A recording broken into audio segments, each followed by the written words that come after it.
Many things have started in Chicago and the Chicago area that have then expanded throughout the world that most people don't know about us. We have a list of our 11 favorites, starting off with brownies. Most people don't know that brownies were first brought to the world at the Palmer House during the World's Fair. World's Fair in 1893.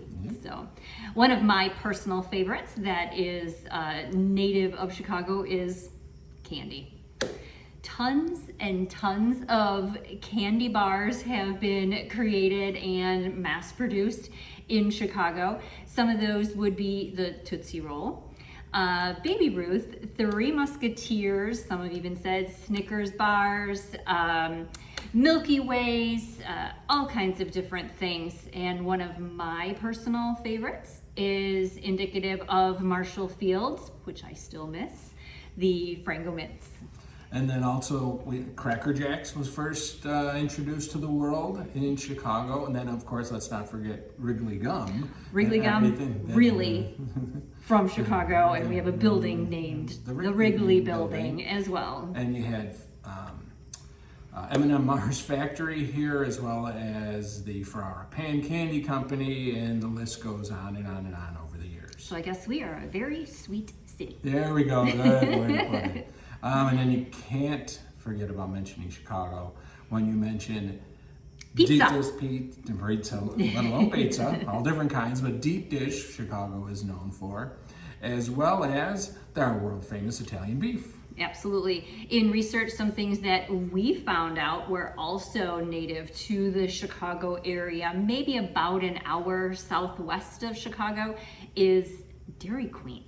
So Dairy Queen was originated in a little suburb called Joliet, and apparently the name came from the founder believing that the cow was the queen of the dairy. There we go. That works. And that was back in the 1940s, yes. And obviously spread all over the place. We have one a few blocks from our house. Absolutely. Also voted the best soft serve ice cream on the planet. So just throwing it out there, DQ, there's a shout out for you. Then also we have the Twinkie. Yes. As Gene kidded earlier with me, the original Twinkie is probably still good and in its wrapper.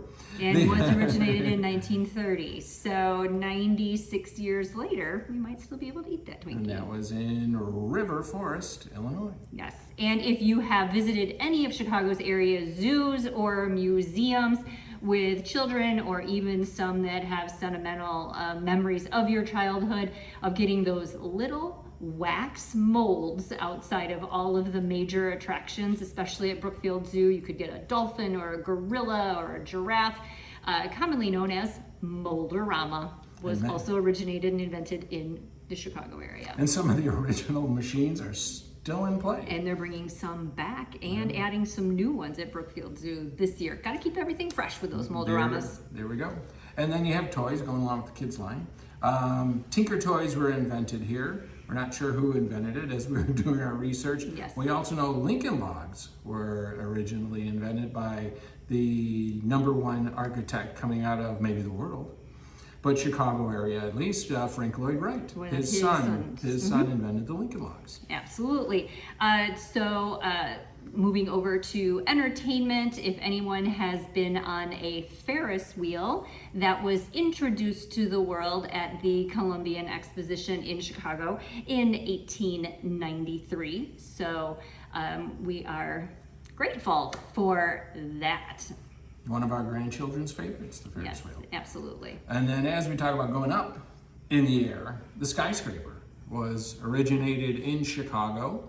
It was the home insurance building built in 1895. I forgot how many floors it was. It was like 8 to 10. But back then, that was considered huge and was considered the first skyscraper. Part of the reason that the Hancock and the Sears Tower and everything else were able to be built here is because of the foundation that Chicago has, the granite and what have you. And they're able to build up and keep on going. Yes, and we have always been in a global race now to either recapture our status as having the tallest building in the world, or there have been times where I think Dubai might have beat us a little bit, but on technicalities of antennas and things. So you never know how that race goes. It's here. It's here. Another thing that we love having in Chicago is Second City. If you've ever watched Saturday Night Live or SCTV, a lot of those improv performers have spent some time at Second City as well. It is still running. We have had the opportunity to watch new talent coming up in Chicago at those performances as well. So don't forget about Second City. World famous. Absolutely. And last but certainly not least, we can't mention Chicago without mentioning the musical Chicago, which was started here by one of the newspaper writers who wrote it. It premiered here and then has spread all throughout the world. And I believe it is also big time on Broadway again right now in New York. So these are 11 of some of our most unique and some most common things that have come out of Chicago. There are so many more that Chicago is famous for introducing. And if you are interested in making a move to the Chicago area, we are Joe and Jean Morella with the Spouses Selling Houses team at Keller Williams. We would love to be the husband and wife real estate team that helps you find your new home in our favorite city. Thanks.